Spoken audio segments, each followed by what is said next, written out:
Good morning everyone guys. Gusto po kayong lahat dyan. At ito po ulit tayo ngayon guys. Ay mga bagong mga project po tayo guys. Ito ay forklift frame. Ito ay 78 pieces.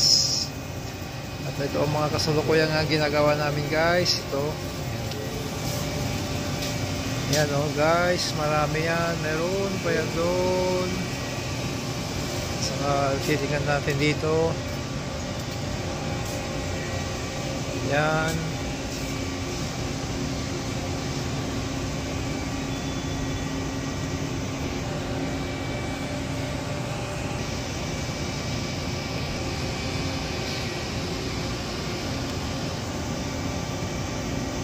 Saka ito pa.